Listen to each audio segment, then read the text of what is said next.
God hath made mankind one vast brotherhood, himself their master, and the world his lodge.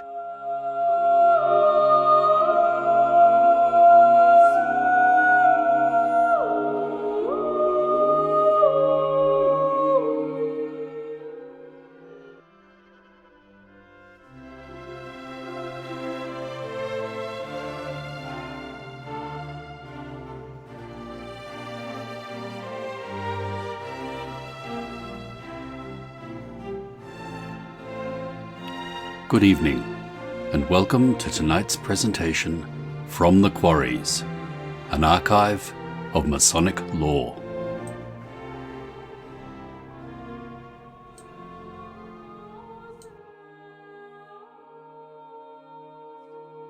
Out of an old, dark abyss, a whirling fire mist emerged, and the world was made. Ages afterwards, a race of men began to walk about on its surface and ask what it means. Dimly aware that things are more than they seem to be, man sought in the order of nature and in the depths of his own being for a clue to the questions which haunted his mind. What is the world? How did it come to be? Why does it exist? Has it a mind, a purpose, a plan? Why is man here? What is he sent to do and be? What is life for? What is its meaning, its duty, its hope? Is death the end? Where does man go when he falls into a still, strange sleep and does not wake up? Such faith as man won from the mystery of life, such truth as he learned by living, he set forth in sign and symbol, in sacred rite and ceremony, in the temple and the lodge. For, next to the home and the house of prayer, the lodge is the oldest shrine of humanity. So ancient is the idea and art of initiation, as far back as the earliest ages. Rituals, if not the oldest records of the race, show us man the mystic, telling himself the truth until it is real and vivid, seeking to lift his life into higher rhythm of reality. The men's house was the center of tribal society, the place where youth was tried, trained, and taught the secret law of the race. Its rites were crude, often, no doubt, cruel, as all things were in the beginning, but their intent was to test men before entrusting to them treasures which had cost so much and must not be lost.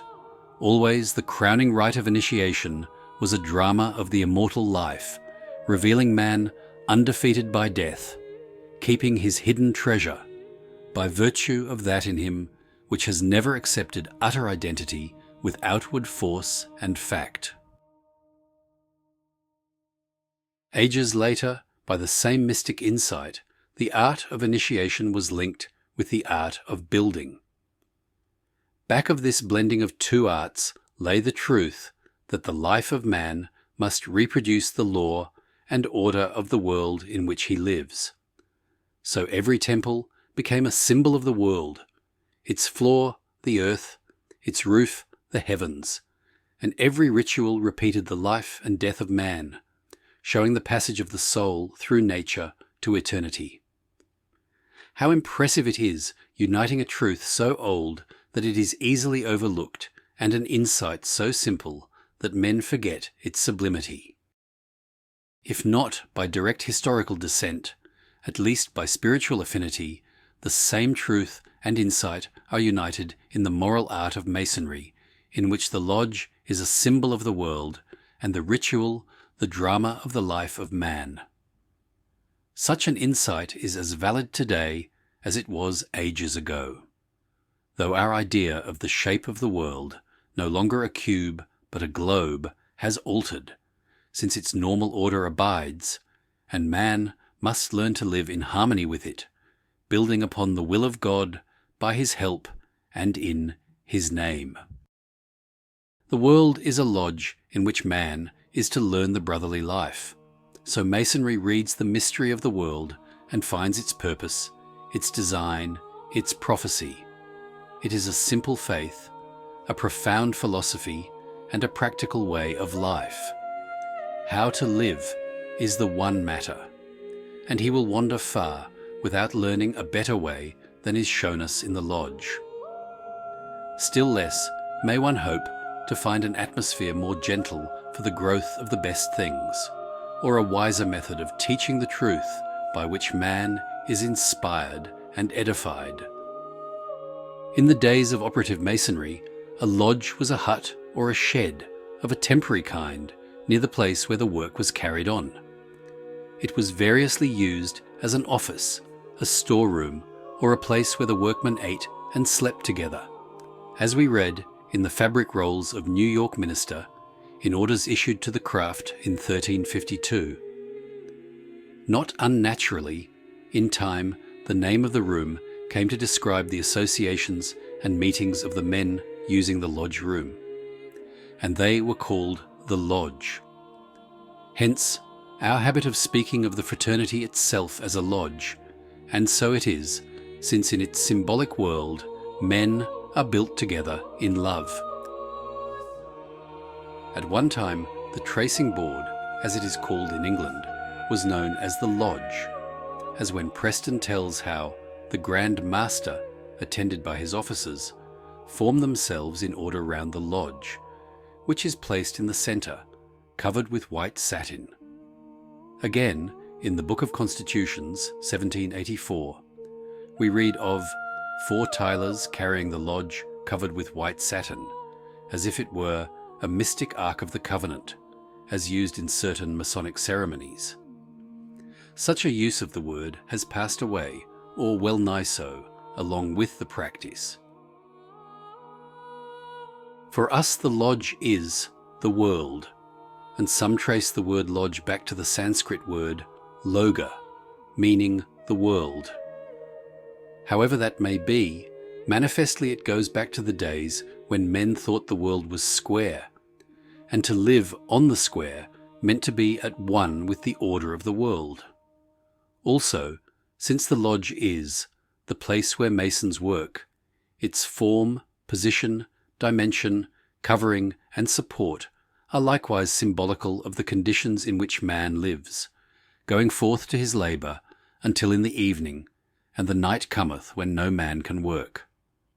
As Goethe put it in his poem, The mason's ways are a type of existence, and his persistence is as the days are of men in this world.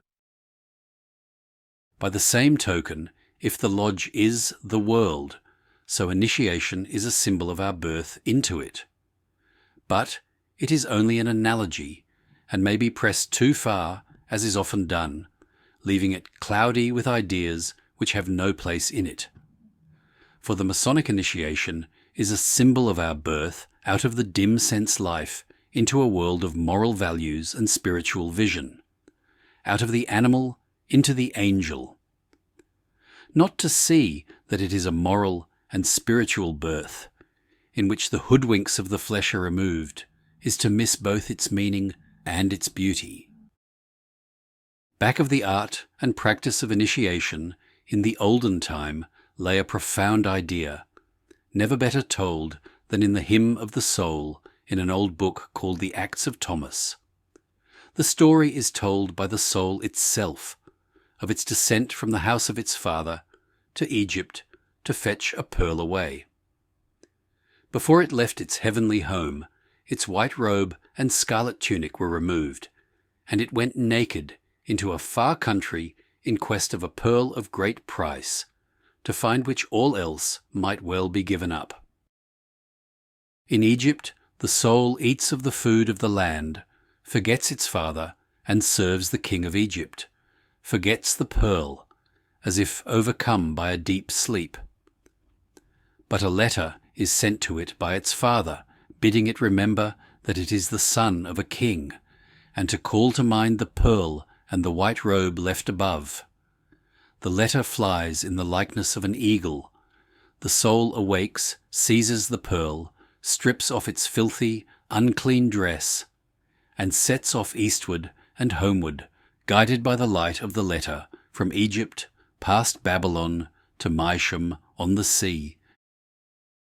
There the soul meets the white robe, and because it only dimly remembered its fashion, for in its childhood it had left the robe in its father's house, the robe became a mirror of the soul. All over it, the instincts of knowledge were working. The white robe speaks and tells how it grew as the soul grew, and then of itself it invests the soul with that of which it had been divested, a perfect fit, and the soul returns to its home, like the prodigal son in the parable of Jesus. Thus our initiation is a return of the soul, along a dim, hard path, led by a shining letter hung up in the lodge, the discovery by man of who he is, whence he came, and whose son he is.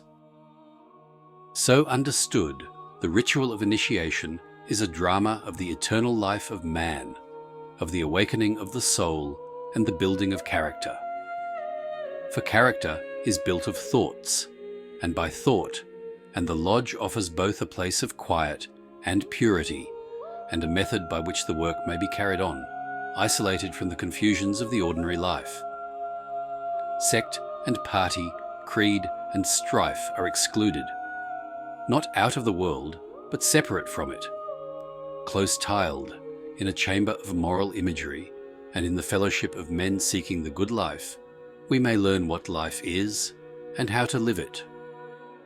Outside, angry passion and mad ambition fill the earth with their cries. At the door of the lodge, vice, hate, envy, and the evil that work such havoc are left behind. Inside, the faith that makes us men is taught by old and simple symbols, and the moral life becomes as real and vivid as it is lovely. Where in all the world is there another such shrine of peace and beauty, where men of all ranks, creeds and conditions are drawn together as brothers of one mystic tie, dedicated and devoted to the best life. Here, in the lodge, in a world of the ideal made real, we meet upon the level and part upon the square, sons of one father, brothers in one family, united by oath and insight and a love which is pearl of great value, seeking a truth that makes is fraternal.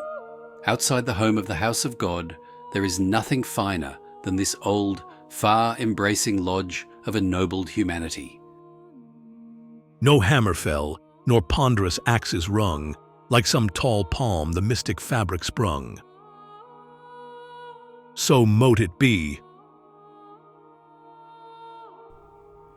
For a deep dive into the history, philosophy, and traditions of Freemasonry, subscribe to From the Quarries. You will find hundreds of lectures, presentations, shorts, and other Masonic works written by Freemasons for Freemasons. Visit FromTheQuarries.com or YouTube at From the Quarries.